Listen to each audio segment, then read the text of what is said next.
রাস পূর্ণিমার দিন মা বানিয়েছিল আলু সুজি দিয়ে এই নিরামিষ রেসিপিটা। তোমরা চাইলে গরম গরম ভাত অথবা বিকালে স্ন্যাক্স হিসেবে এটাকে নিতে পারো।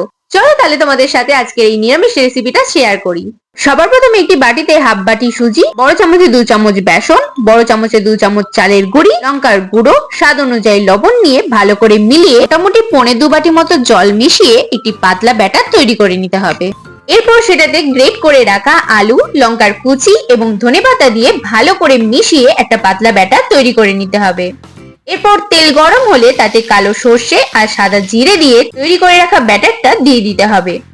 এরপর সামান্য হলুদ গুঁড়ো আর চাট মশলা দিয়ে ভালো করে খুন্তি দিয়ে নাড়তে হবে যতক্ষণ না এরকম দলা পাকিয়ে যায়। এরপর আগে থেকে সর্ষের তেল মাখানো একটি প্লেটে সেটাকে তুলে নিতে হবে। এরপর ভালো করে এটাকে ছড়িয়ে দিতে হবে ঠান্ডা হওয়ার জন্য।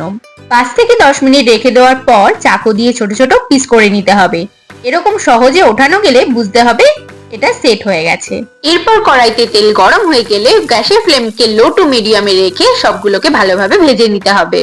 তাহলেই তৈরি হয়ে যাবে এই আলু সুজির পকোড়া। শীতের সকালে গরম ভাত, ডাল আর এই নিরামিষ রেসিপিটা খেতে কিন্তু আমার ব্যাপক লাগে। রাস পূর্ণিমার দিনের সম্পূর্ণ ব্লগটা যদি তোমরা দেখতে চাও তাহলে উপরের আই বাটনে আমি দিয়ে দেবো অথবা নিচে ডেসক্রিপশন বক্স থেকে তোমরা দেখে নিতে পারো। ভিডিও ভালো লাগলে লাইক করে দিও, চ্যানেলে নতুন হলে সাবস্ক্রাইব করে দিও। দেখা হচ্ছে নেক্সট কোনো ভিডিওতে। রাধে রাধে।